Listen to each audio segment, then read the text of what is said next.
raccoons that live near humans do pretty well for themselves. Just think of all the garbage cans overflowing with leftover pizza, half-eaten fruit, and scraps of pet food. One group of researchers published a paper in 2025 that suggested that raccoons could be adapting so well to living around us that their little faces may be showing one sign of domestication in the form of shorter faces. Now, this story got around, and you may have heard about it in passing from someone getting way too excited about their dreams of having a raccoon as a pet. And to be clear, raccoons are not pets, and they won't be anytime soon. Please, I'm begging, please do not cuddle the raccoons. But honestly, city raccoons having stubbier snouts isn't what's most scientifically interesting about this research. See, we don't even really understand or agree on what domestication even is in the first place. But studying our neighborhood trash pandas might be one way to find out. Alright, I know you may have clicked on this video because it had a thumbnail of a cute raccoon, and you probably want to learn more about them right away. And I promise we will get there, but to figure out whatever may or may not be going on with these critters, we first have to understand how scientists think about domestication. They have a lot of thoughts, and don't always agree with each other. Domesticated animals feel like one of those you know 'em when you see 'em phenomena. And by them, I mean a very fluffy cat meowing at you because she knows that it's time to play with the laser pointer, but you're still typing away on your little laptop and talking to people and working on scripts, and it's getting late and she wants to play. But even though domestic cats are cute and kind of pathetic sometimes, they also add to our lives. They can help keep mice away or be emotional support. So researchers consider domestication to be a kind of mutualism, which is where two species have a relationship that benefits both of them. And it's a little more specific than just living side by side. Domestication is when one species, like humans, increases their own survival and reproduction by somewhat controlling how another species, like house cats, survives and reproduces. That's one definition anyhow. For our purposes, we can say that humans change domesticated species to suit our needs. The differences between, say, an African wildcat and a domestic cat come from thousands of years of genetic changes that reinforce our interspecies relationship. It's not like raising a lion cub in your home will suddenly flip a biological switch and make it a pet. When researchers study domestication, they look at way more than just cats and dogs, too.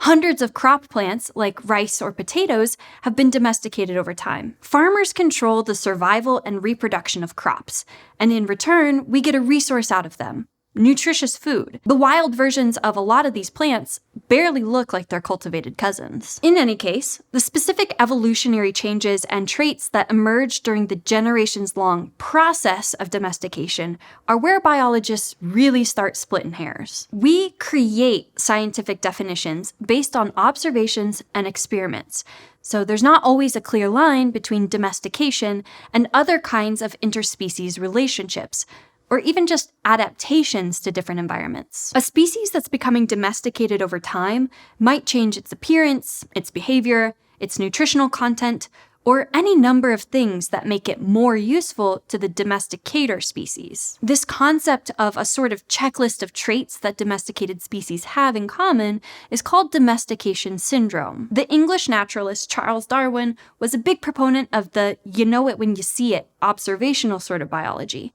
He actually wrote one of the early scientific books that documented patterns in domesticated animals compared to their wild counterparts. The Variation of Animals and Plants Under Domestication was published in 1868. It was a combination of Darwin's own thoughts and research being done by his peers. And even though Darwin didn't explicitly use the term domestication syndrome, that credit goes to botanists in the early 1900s. Some of what he documented is still foundational to modern-day studies. In plants, domestication syndrome could look like changes in fruits, growth patterns, and seed dispersal.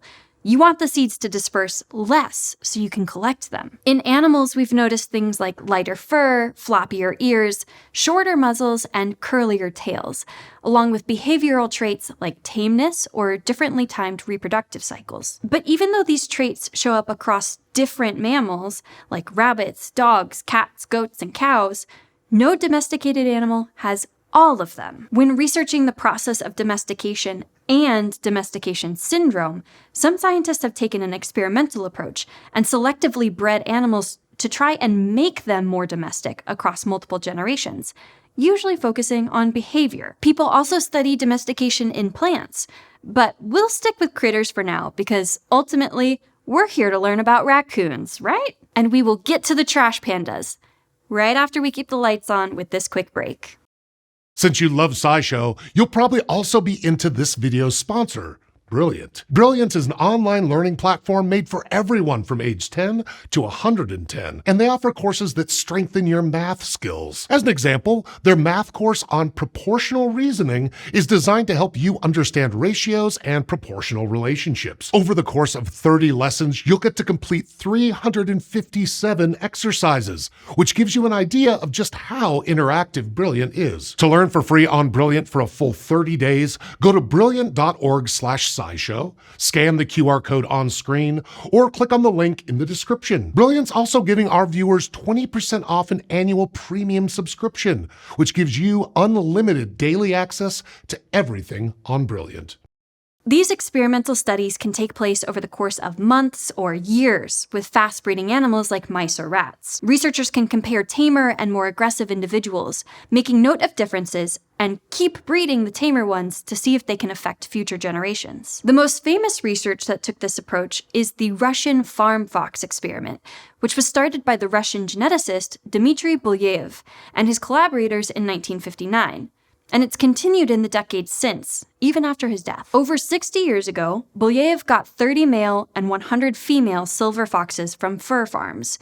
These fur farms had already been breeding foxes in cages for their pelts for decades, so they weren't exactly wild foxes, but they weren't necessarily gentle lap foxes either. This starting population was chosen based on how friendly they were toward humans. Belyaev and his team bred them over and over again and studied the next generations to see if they acted more domesticated and what other traits appeared. Over the years, these researchers documented similar traits in the ever-tamer foxes, like more white spots in their coats, floppier ears, a more squat and cuter face, and even wagging tails like domestic dogs. So they concluded that whatever genes affected the calm, pet-like demeanor of those silver foxes also had effects on other developmental processes and biological traits. And they're still curious how much more domestic these foxes can get. The most generous interpretation of this research is that Belyaev and his team figured out a way to condense the long evolutionary process of domestication into a couple decades instead of thousands of years because of the really close human involvement, basically speed running what natural selection does, well, naturally. But there have been critiques, too. In a 2019 paper, the authors say that these experiments undoubtedly teach us about tameness in foxes and the genetics related to behavioral changes, but they might not actually provide evidence for domestication syndrome. They argue that domestication syndrome is too hand-wavy of a term, because we still don't have a core list of traits reported in all domesticated mammals. For example, only domestic pigs seem to have decreased brain size relative to the rest of their bodies, and some breeds of domestic animals have floppy ears, while others don't. And I'm telling you, my cat can airplane ear with the best of them. In other words, domestication syndrome can be something of a hot topic. Some scientists don't seem to be as interested in building a canonical list of domestication syndrome traits. Instead, their focus seems to be on explaining the biological mechanisms that might lead to traits we associate with domestication. Some focus on the balance of different hormones being produced or released at different times. Others focus on how parasitic infections might affect all the biological systems that are involved in domestication, or how developmental processes might get interrupted to make adult animals look and act more cute and baby-like. And in 2014, a team of scientists proposed that neural crest cells, or NCCs, could be driving the physical and behavioral changes that happen to species during domestication. Neural crest cells form really early in the development timeline of any animal with a backbone. They start out forming where the backbone will be, but migrate throughout the embryo to form different structures. They're a kind of stem cell, which basically means that they're generalists and can become a lot of different specialized body parts. NCCs help form parts of an animal's head, tail, and their melanocytes, which control the color of skin, fur, or hair. and all those body parts also show up in domestication syndrome. The core idea this team proposed is that domestication leads to some sort of reduced activity of neural crest cells. Either not as many NCCs form to start with, they don't move around as easily through the developing embryo, or they grow slower once they actually start forming structures. And, importantly, because NCCs are in all vertebrate species, this idea can be tested by comparing domesticated vertebrates to wild ones. Plus, NCCs could affect the development of different animals in different ways. So the neural crest domestication syndrome hypothesis could explain why there's no one-size-fits-all domestication syndrome checklist. So this is where that viral raccoon study comes in. Have I kept you waiting long enough? Raccoons are vertebrates, so they have neural crest cells that drive their development, just like cats and silver foxes and humans. Some populations of raccoons have been living alongside humans for decades and eating our trash, birdseed, and pet food. Fortune favors the bold. In this case, the bold raccoon who doesn't run away from your trash can when you start yelling at it. According to the researchers, this could be acting as a selective pressure on the raccoons to live more closely alongside humans. So they could conceivably be developing adaptations that are in line with domestication syndrome. And raccoons are not really being bred by humans right now. We're not experimentally creating domestic raccoons like Belyaev did with silver foxes. So this possible domestication process is much slower, like the natural selection that led to our cat and dog friends. Even though it's tempting to jump 10 steps ahead of the researchers' conclusion, this paper isn't making any claims about raccoons being domesticated. It doesn't say anything about a mutualistic relationship with them, where they help us somehow and we control their survival. This team was specifically trying to study whether urban raccoons had one visible trait that appears on the general domestication syndrome checklist and could be caused by NCCs.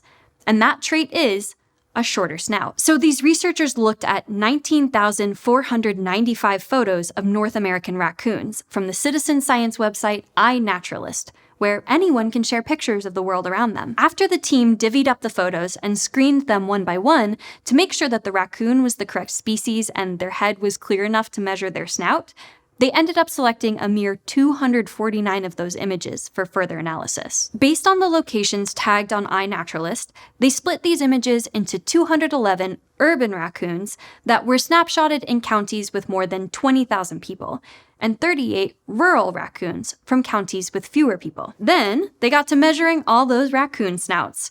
And after some data analysis, they found that urban raccoons had 3.56% shorter snouts than their rural cousins. It's actually a little underwhelming once you get under the hood. However, because other research involving urban foxes and mice has also found a pattern of shorter snouts on city dwellers, the authors suggest that the proximity to humans could bring about this physical change that may be linked to domestication. But that does not, by any stretch, mean they are domesticated. At best, it's a baby step. And there could be other explanations. For example, climate affects the snout length of raccoons and could throw a big confounding variable into the mix. More research is definitely called for. Understanding domestication will take a lot of time. Smart questions and different experts, geneticists, biologists, ecologists, anthropologists, and so on. All the ists.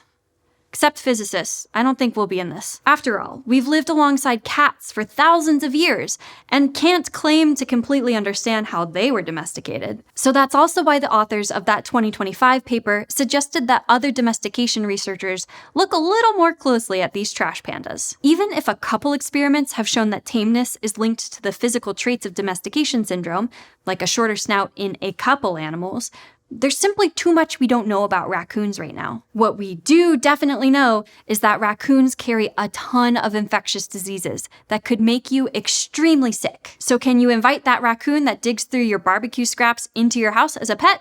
No. And will you be able to have a raccoon as a pet in the relatively near future? Also, no. I'm sorry, but I promise we're just looking out for you.